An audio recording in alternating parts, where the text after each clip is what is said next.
Hello everyone. आज हम अपने इस UPSC civil service test series में देखेंगे सेट नंबर 20। इसमें कुल 15 क्वेश्चन होंगे जो कि बहुत ही महत्वपूर्ण क्वेश्चंस हैं। चलिए देखते हैं आज के क्वेश्चंस। इससे पहले आगे बढ़ें, आप इस चैनल को सब्सक्राइब कर लीजिए जिससे आपको नोटिफिकेशन मिलता रहे। पीडीएफ के लिए आपको करना ये है, टेलीग्राम पर आप सर्च कीजिए कोर्सेरा यूपीएससी, या फिर नीचे डिस्क्रिप्शन में भी दिया हुआ लिंक, वहाँ से ज्वाइन कर लीजिए जिससे आपको पीडीएफ मिलता रहे।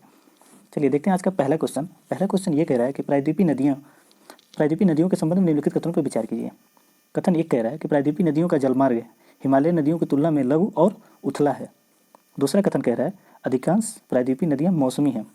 तीसरा कथन कह रहा है प्रायद्वीपीय नदियां हिमालय नदियों की तुलना में बहुत बड़ी मात्रा में तलछट प्रवाहित करती हैं। तो बताइए इनमें से कौन सा कथन सही है। उम्मीद है सभी लोगों ने अपना आंसर लगा लिया होगा।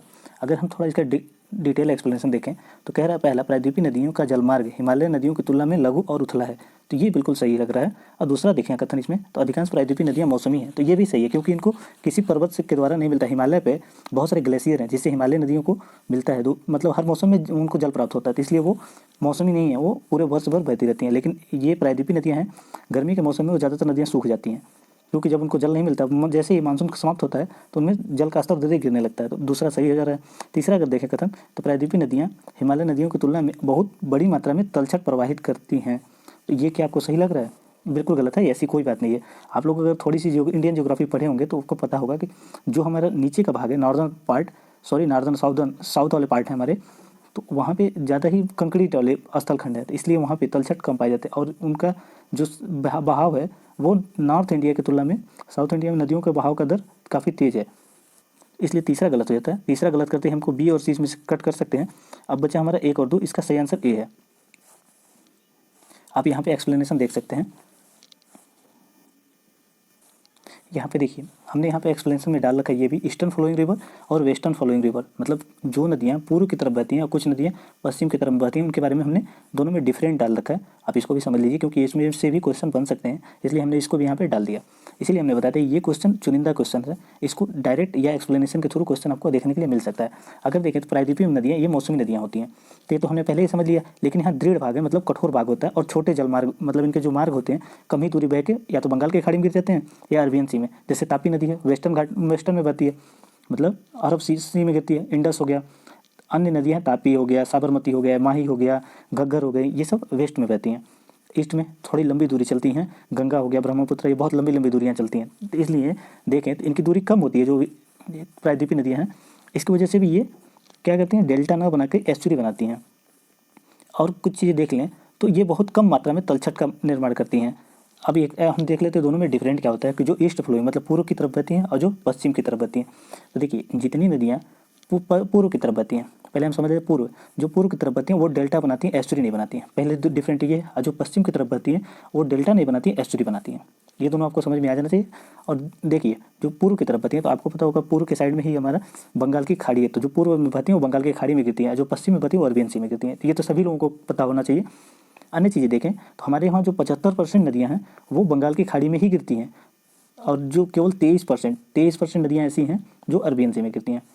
ये दोनों चीज़ आपको डिफरेंट पता होना चाहिए। गंगा, ब्रह्मपुत्र, महानदी, गोदावरी, कृष्णा, ये सारी नदियाँ, सोन रेखा, ये सब नदियाँ कहाँ गिरती हैं? अरबियन सी में, अरब सी नहीं, बंगाल की खाड़ी में गिरती हैं, क्योंकि ये ईस्ट फ्लोइंग रिवर है, पूर्व की तरफ बहने वाली। अगर देखें पश्चिम की तरफ बहने वाली तो इंडस हो गई, नर्मदा हो गई, तापी हो गई, साबरमती हो गई, माही हो गई, घग्गर हो गई, ये सारी नदियाँ, लूनी, पंबा, पेरियार का आप याद रखिएगा, पेरियार का ज़्यादातर पूछता है।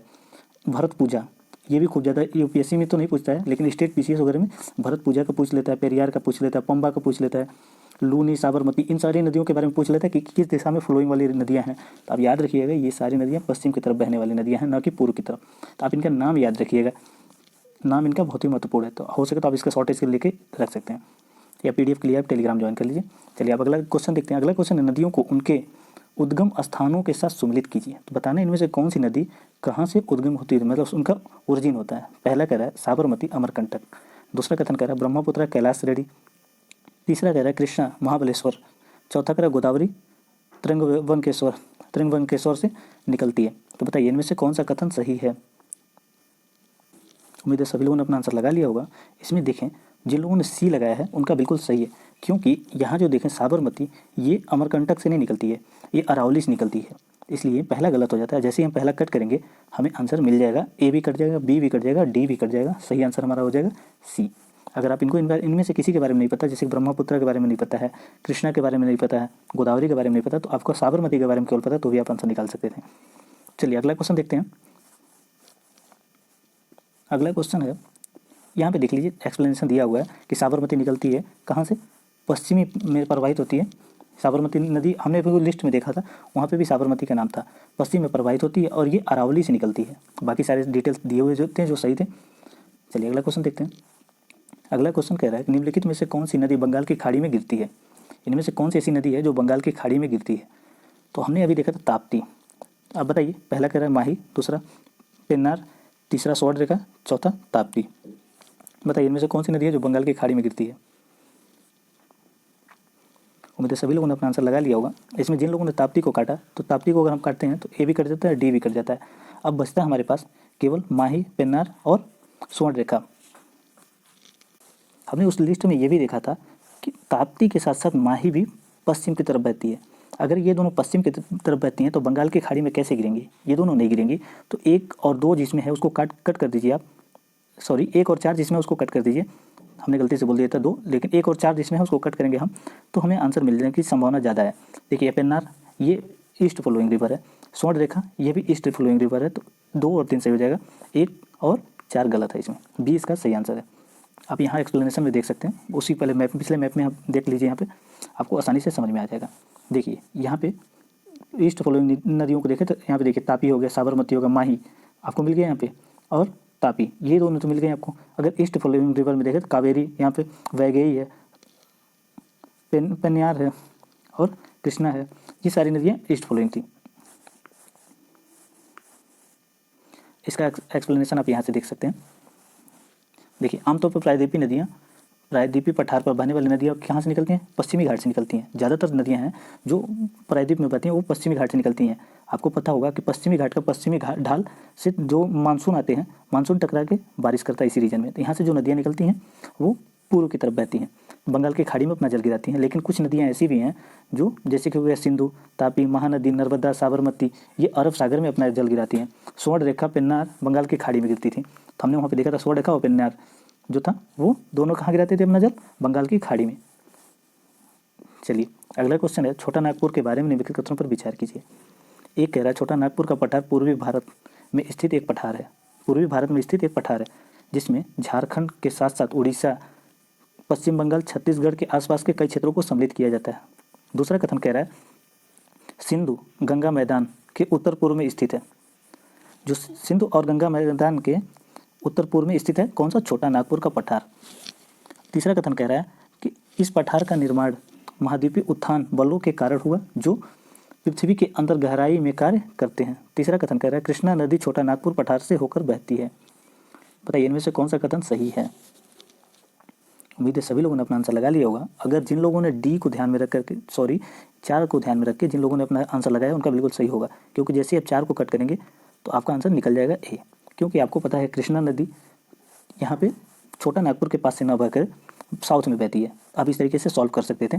आप यहाँ पे देखिए जो छोटा नागपुर से बहती है, दामोदर नदी घाटी जो है, दामोदर नदी ये कैसे बहती है, ये छोटा नागपुर से होकर बहती है, ना कि कृष्णा नदी। और देखिए ये जो रीजन है आपको पूर्व में स्थित पठार है जिसमें झारखंड के राज्य सम्मिलित हैं, इसके साथ उड़ीसा, पश्चिम बंगाल, छत्तीसगढ़ के क्षेत्र सम्मिलित हैं।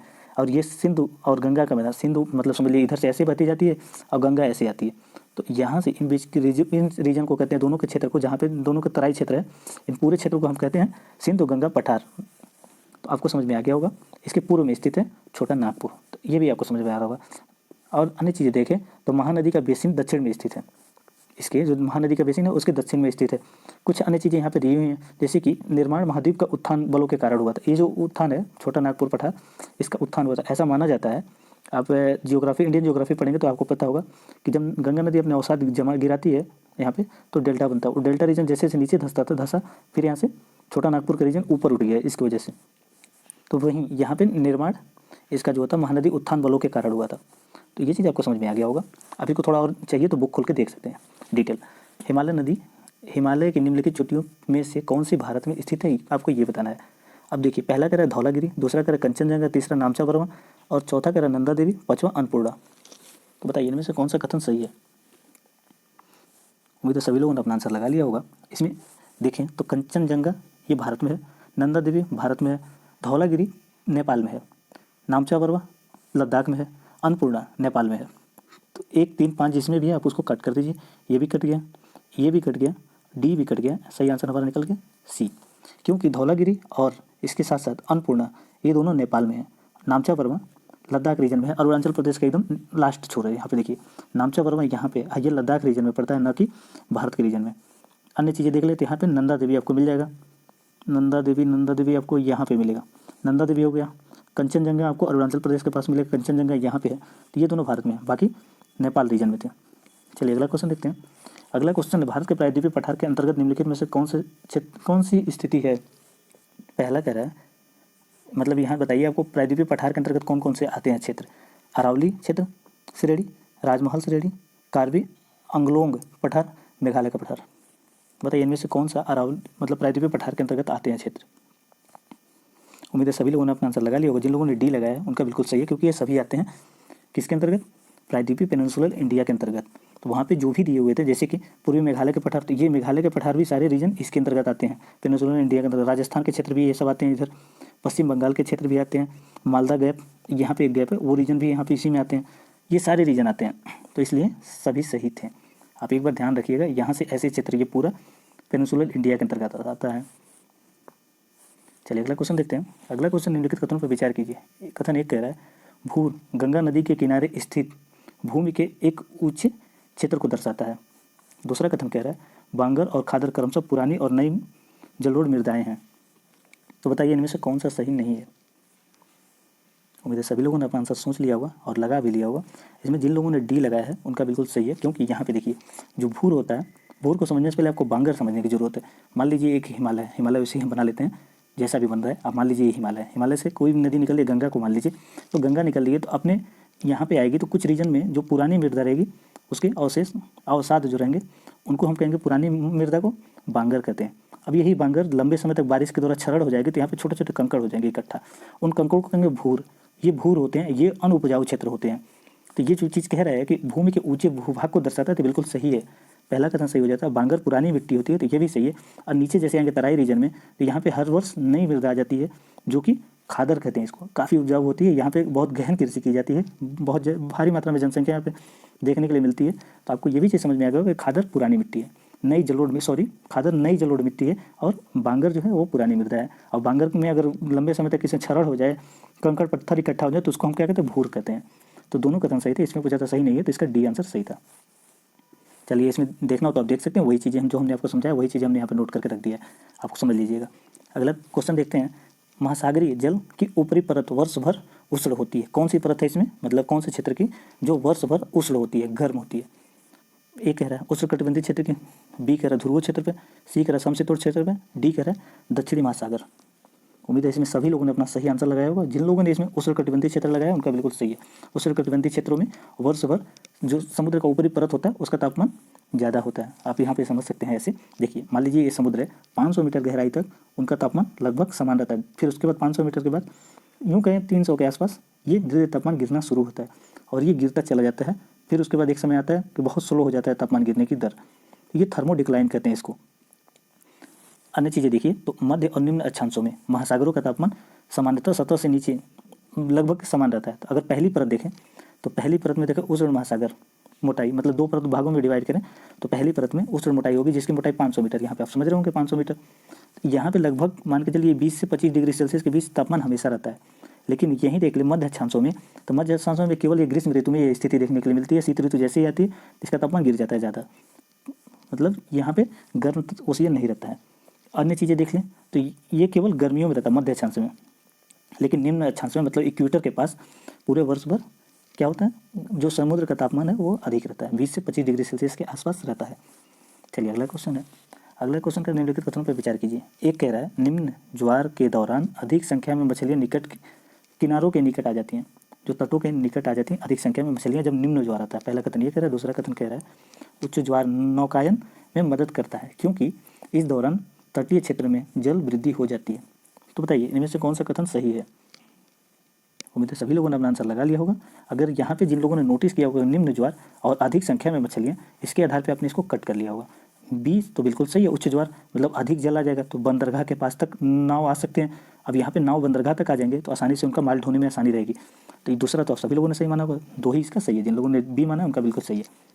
यहाँ पे एक्सप्लेनेशन दिया हुआ है, तो जब उच्च ज्वार आता है तो उससे बहुत सारे लाभ होते हैं, लेकिन निम्न ज्वार जैसे ही आता है तो नौका मतलब अब तट के पास तक नहीं आ पाते हैं, क्योंकि यहाँ पे उसके लिए जल चाहिए ना, नीचे टकराने का ज़्यादा चांसेस रहता है।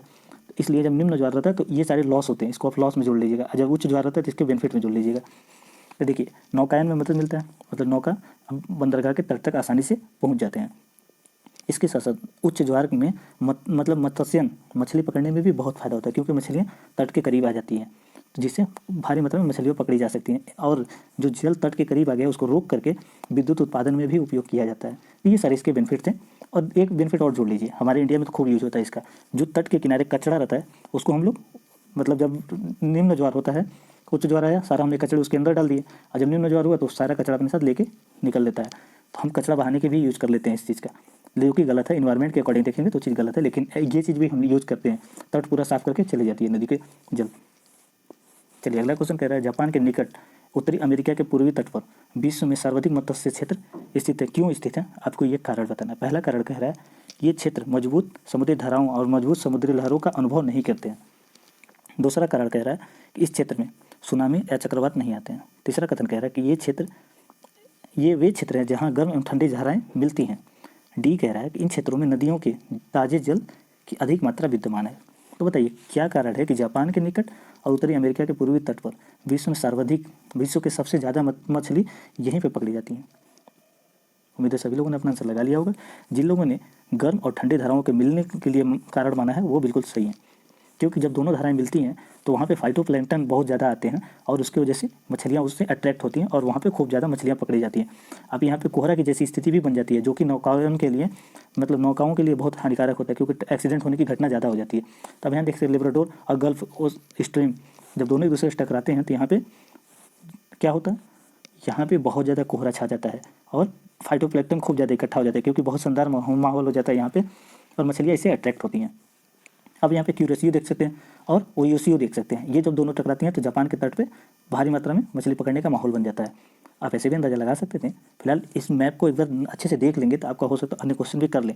जैसे कि पूछ ले आपको ब्राज़ीलियन जो करंट होता है वो कौन सी करंट है, तो हॉट करंट है। बेगुला करंट ज़्यादातर पूछता है, ये कोल्ड करंट है। अब साउथ अटलांटिक पूछ लेता है तो ये भी कोल्ड है। जो ब्लैक में दिखाया है वो कोल्ड है, जो रेड में दिखाया है वो हॉट है। जैसे कि अलास्का यहाँ पे देख लीजिए तो अलास्का हॉट है, गर्म है। इन सबको देख लीजिए, मोजाम्बिक करंट हॉट है, साउथ इंडियन जो करंट है वो भी हॉट है, ईस्ट ऑस्ट्रेलिया हॉट है। तो इन सबको आप एक बार ध्यान से देख लीजिएगा, हो सकता है इनसे भी क्वेश्चन किसी तरीके से बन जाए। चलिए अगला क्वेश्चन देखते हैं। अगला क्वेश्चन कह रहा है कि महासागरों के गहरे भागों में प्राथमिक उत्पाद की अनुपस्थिति निम्नलिखित में से किस कारणों से लगभग शून्य होती है? तो बताना है आपको क्या कारण है कि जो गहरे समुद्र होते हैं वहाँ पे मतलब प्राइमरी प्रोड्यूसर जो होते हैं वो लगभग मतलब वहाँ शून्य पाए जाते हैं, होते ही नहीं है। पहला कह रहा है कि जल का उद्वेलन, बी कह रहा है सल्फाइडस की अधिकता, तीसरा कह रहा है महासागरीय धाराएं, चौथा कह रहा है सूर्य का प्रकाश। उम्मीद है सभी लोगों ने अपना सही आंसर चयन कर लिया होगा। जिन लोगों ने सूर्य का प्रकाश माना है उनका बिल्कुल सही है। देखिए समुद्र की गहराई के आधार पर दो जोन में विभाजित करते हैं। मान लीजिए 500 मीटर के बाद से ऊपर वाले रीजन को फोटिक जोन कहते हैं, प्रकाशमय जोन, और नीचे वाले क्षेत्र को अफोटिक जोन कहते हैं। अब देखिए जहाँ पे प्रकाश जहाँ तक पाया जाएगा तो वहाँ पे फाइटोप्लैंक्टन ऐसे जीव जो मतलब पौधे पाए जाएंगे, जीव पाए जाएंगे, और प्राइमरी प्रोड्यूसर जो सूर्य के प्रकाश से अपना भोजन तैयार कर लें वो प्रकाश वाले रीजन में ही पाए जाएंगे ना। नीचे जैसे जैसे जाएंगे तो आप प्रकाश की मात्रा कम होती चली जाती है और एक समय तक प्रकाश वहाँ तक पहुँच ही नहीं पाता है। अब ऐसे में डार्क जोन में कैसे ये मतलब फाइटोप्लैंक्टन अन्य प्रकाश संश्लेषण द्वारा मतलब अपने भोजन तैयार करने वाले पौधे कैसे पाए जाएंगे? तो नहीं पाए जाते। तो फोटिक जोन में ही केवल पाए जाते हैं, जहाँ पे यहाँ देखिए फोटोनिक लिखा है, फोटिक जोन कहते हैं उसको। वहाँ पे जहाँ पे प्रकाश पहुँचता है वहाँ तक ही ये अपना ये पाए जाते हैं, और जहाँ पाए जाते हैं वहाँ जीव भी बहुत ज़्यादा मतलब यूँ कहें तो डाइवर्सिटी बहुत ज़्यादा पाई जाती है। तो यही कारण है कि नीचे सूर्य का प्रकाश न पहुँचने से ये फाइटोप्लैंक्टन नहीं पाए जाते हैं, वहाँ पे अन्य जीव नहीं रहते हैं, प्राइमरी प्रोड्यूसन वहाँ नहीं पाए जाते हैं। उम्मीद है आपको समझ में आया होगा। समझ में आया होगा तो लाइक कर दीजिएगा, नहीं समझ में आया तो डिसलाइक करके नीचे बता दीजिएगा क्या कारण था, क्यों आपको समझ में नहीं आया। तो अगला क्वेश्चन देखिए, आज का 12वां क्वेश्चन है, पर्वतीय क्षेत्र आमतौर पर मैदानी क्षेत्रों की तुलना में अधिक ठंडे होते हैं। देखिए यूपीएससी ऐसे अप्लाइड क्वेश्चन खूब पूछती है, तो ये क्वेश्चन आप ध्यान रखिएगा। पहला कह रहा है कि पर्वतीय क्षेत्रों में नमी युक्त हवाओं का प्रवाह होता है, मतलब पर्वतीय क्षेत्रों में नमी युक्त हवाएं प्रवाहित होती हैं। दूसरा कह रहा है कि पर्वत विमुखी पवनों का प्रवाह। तीसरा कह रहा है पर्वतीय क्षेत्रों में हल्की हवाओं का प्रवाह। डी कह रहा है उपयुक्त सभी। तो बताइए इनमें से क्या कारण है कि पर्वतीय क्षेत्रों के पर मैदानी क्षेत्रों की तुलना में, मतलब ये मान लें कि यहाँ पे कोई मैदानी उत्तर प्रदेश है और यहाँ पे मान लीजिए कि कोई पहाड़ी क्षेत्र ले लीजिए, चलिए उत्तराखंड ही ले लेते हैं, उत्तराखंड का रीजन, तो दोनों में क्यों डिफरेंट है, तापमान क्यों इतना अंतर है, ये चीज़ आपको बताना है।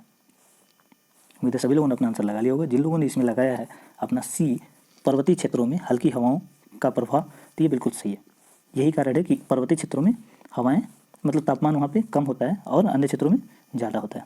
जैसे कि एग्जांपल इसमें दिया हुआ बहुत शानदार एग्जांपल है, हमने लगा रखा है। तो इस चीज़ को आप समझिए कि मान लीजिए जनवरी का समय चल रहा है, अभी तो जनवरी है, तो जनवरी का समय चल रहा है और आगरा दार्जिलिंग दोनों एक ही अक्षांश में स्थित हैं। लेकिन इस समय अगर देखें तो एक तरफ जहाँ आगरा में 16 डिग्री तापमान है, वहीं दार्जिलिंग में 4 डिग्री सेल्सियस, जो ये व्यक्त करता है कि वहाँ पे क्यों ऐसा हो रहा है, क्योंकि ऊंचाई के साथ तापमान घटता जाता है। हल्की हवाओं के कारण पर्वतीय क्षेत्रों में आमतौर पर तापमान मैदानी क्षेत्रों की तुलना में अधिक ठंडे हो जाते हैं। तो आपको समझ में आ गया होगा। चलिए अगला क्वेश्चन देखते हैं। अगला क्वेश्चन कह रहा है पश्चिमी घाट के पश्चिमी ढलान सघन वनों से आच्छादित हैं जबकि पूर्वी ढलान नहीं है, इसके कौन से कारण सही हैं। तो बताइए क्या कारण है कि पश्चिमी ढलान पर सघन वन पाए जाते हैं जबकि पूर्वी ढलान पर सघन वन नहीं पाए जाते हैं। ये कह रहा है, पहला कथन कह रहा है कि पूर्वी ढलान की मृदा में पोषक तत्वों का अभाव के कारण वनस्पतियाँ नहीं पाई जाती हैं। दूसरा कह रहा है पूर्वी ढलान पर वर्षा छाया क्षेत्र है, ये शैडो जोन है, दूसरा कथन कह रहा है। तीसरा कथन कह रहा है पूर्वी ढाल पर कोई संरक्षित वन मौजूद नहीं है। तो बताइए क्या कारण है कि पूर्वी ढलान पर सघन वन नहीं पाए जाते हैं। उम्मीद है सभी लोगों ने अपना आंसर लगा लिया होगा। अगर देखें तो पूर्वी ढलान पर कोई वन नहीं पाए जाते, अगर नहीं पाए जाते तो नीलगिरी का विस्तार पूर्वी ढलान पे ही तो है, तो ये गलत हो जाता है। पहला देखें तो यहाँ पोषक मृदा का अभाव है, तो ये भी बिल्कुल गलत है। दूसरा कथन बिल्कुल सही है क्योंकि ये शैडो जोन में आता है और मतलब यहाँ से पश्चिमी ढलान के से ही टकरा के सारे जो बादल होते हैं, मान लीजिए वायु अपने अंदर जल वाष्प ग्रहण करके आ रही है, टकरा के इधर ही बारिश कर देती है। यहाँ तक पहुँचते पहुँचते उसके अंदर बारिश करने की क्षमता नहीं रहती है, कम बारिश करती है तुलनात्मक रूप से। कम बारिश की वजह से पौधे नहीं उत्पन्न हो पाते हैं, जिसकी वजह से बारिश कम होने से यहाँ पे उतने सघन वन नहीं पाए जाते हैं। तो जिन लोगों ने इसमें 2 को सही माना था, मतलब बी सही माना था, उनका बिल्कुल सही है। चलिए यहाँ पे आपको पढ़ना हो तो पढ़ सकते हैं, जो चीज़ें हमने आपको एक्सप्लेन किया वही चीज़ें यहाँ पे दी हुई हैं। अगला क्वेश्चन है पश्चिमी चक्रवात विक्षोभ वेस्टर्न साइक्लोनिक डिस्टर्बेंस के बारे में बताना है। पहला कह रहा है ये मुख्य रूप से भारत में शीतकाल के महीने में आता है। दूसरा, ये देखिए दोबारा रिपीट हो रहा है क्वेश्चन, इस तरह का क्वेश्चन हमने पहले पूछ चुके हैं। अगला क्वेश्चन इसी में टॉपिक है, मतलब सेकंड दिया हुआ है ऑप्शन, ये ज़्यादातर भारत के उत्तर और पश्चिमी क्षेत्रों को प्रभावित करते हैं, मतलब पंजाब हरियाणा रीजन को और दिल्ली रीजन को प्रभावित करते हैं। उत्तर प्रदेश पश्चिमी उत्तर प्रदेश क्षेत्रों को कह रहा है कि प्रभावित करते हैं। तीसरा कथन कह रहा है ये भारत के तटीय क्षेत्रों में उष्णकटिबंधीय चक्रवातों का कारण बनते हैं। तो बताइए इनमें से कौन सा कथन सही है, ए बी सी डी, कौन सा सही है। उम्मीद है सभी लोगों ने अपना आंसर लगा लिया होगा। जिन लोगों ने 3 को काटा है, ये ज़्यादातर तटीय क्षेत्रों में उष्णकटिबंधीय चक्रवातों का कारण बनते हैं, तो ये बिल्कुल गलत है। जैसे ही आप 3 काटेंगे तो ए भी डी भी कट जाएगा, सी बी भी कट जाएगा, ए इसका सही आंसर निकल जाएगा। आप यहाँ पे समझ लीजिए, देखिए वेस्टर्न डिस्टर्बेंस कैसे होता है शीतकाल के दौरान। भूमध्य सागर, मतलब यहाँ पे देखिए मेडिटेरियन सी में क्या होता है कि यहाँ पे चक्रवात की स्थिति बनती है और ये हिमालय से टकरा करके इंडिया के यहाँ पर पंजाब वाले रीजन में, पाकिस्तान वाले रीजन में भी बारिश होता है। हमारे पश्चिमी उत्तर प्रदेश के बाद से सारे रीजन में बारिश करता है बहुत अच्छे से। ये गेहूँ के लिए बहुत ही इंपॉर्टेंट होता है। अक्टूबर नवंबर के समय दौरान में ये होता है घटना, इसको हमने बहुत बढ़िया से पहले समझ रखा है, बस इसको हमने वैसे ही रिवीजन के लिए डाल रखा था। उम्मीद है सभी लोगों ने उस क्वेश्चन को सही किया होगा। चलिए ये क्वेश्चन बताइए इनमें से कौन सा विकल्प सही है। क्वेश्चन कह रहा है कि निम्नलिखित कथनों पर विचार कीजिए। पहला कथन कह रहा है कि निम्न दाब प्रणाली आमतौर पर शुष्क और शांत मौसम की विशेषता है। समझिएगा इस चीज़ को कि निम्न दाब प्रणाली आमतौर पर शुष्क शांत मौसम की विशेषता है। दूसरा कह रहा है कि उच्च दाब प्रणाली आमतौर पर प्रचंड वायु और वर्षा को प्रेरित करती है। कौन सा सही नहीं है। उम्मीद है सभी लोगों ने अपना आंसर लगा लिया होगा। जिन लोगों ने इसमें सी लगाया है उनका बिल्कुल सही है, क्योंकि यहाँ पे समझिए, देखिए जब निम्न वायुदाब होता है तो हवाएं ऊपर उठती हैं, संघनन के बाद वो बारिश करती हैं, खूब झमाझम बारिश होता है। तो ये कथन मिल जाता है इससे, दूसरे वाले से। अगर उच्च वायुदाब है तो वहाँ पे एंटी साइक्लोनिक कंडीशन बन जाता है और हवाएं ऊपर ना उठ करके इधर उधर फैलती हैं। जब इधर उधर फैलती है तो यहाँ पे बारिश नहीं होता है और शांत माहौल रहता है, यहाँ पे बहुत आराम से माहौल चलता है। लेकिन जैसे ही आप लोगों ने ये चीज़ से इस क्वेश्चन को कर सकते हैं, आप लोग कहीं देखे हैं अपने आसपास कि तेज़ हवाएं, मतलब थंड स्टोर्म आए आपके साथ क्षेत्र में, यूँ कहें तो तूफान है आपके आसपास में, कहीं देखें आप, नहीं देखे होंगे। ये कैसे हो सकता है। ठंडी के समय में हाई प्रेशर बना रहता है हर तरफ, मतलब भारतीय महाद्वीप पे हाई प्रेशर बना रहता है और ओशियन में लो प्रेशर बनने के कारण हवाएं स्थलखंड से समुद्र की तरफ चलती है। तो आप इस तरीके से इस क्वेश्चन को कर सकते हैं। तो इसका आंसर सही सी है। जिन लोगों ने सी लगाया उनका बिल्कुल सही है। उच्च वायुदाब प्रणाली वाला क्या होता है, शुष्क और शांत क्षेत्र। आप शुष्क से भी एक चीज़ और कर सकते हैं कि आप लोग गर्म ठंडी के समय में वैसलीन यूज़ करते हैं, क्यों करते हैं? क्योंकि शरीर फटने लगता है, शुष्क हवाएं चलती हैं, शरीर का जो मतलब ऊष्मा तो वो अवशोषित कर लेता है अपने अंदर, वायु एकदम शुष्क होती है। इस तरीके से भी आप इसको कर सकते हैं, इसको बहुत तरीके से कर सकते थे। ये उम्मीद है सभी लोगों ने सही किया होगा। चलिए आप बताइए कमेंट करके कि आपने कितना स्कोर किया इसमें, और जिसका भी जितना स्कोर सही हुआ उसके हिसाब से बताइएगा। इसमें कुल 15 क्वेश्चन थे। ये सीरीज देखने के लिए धन्यवाद।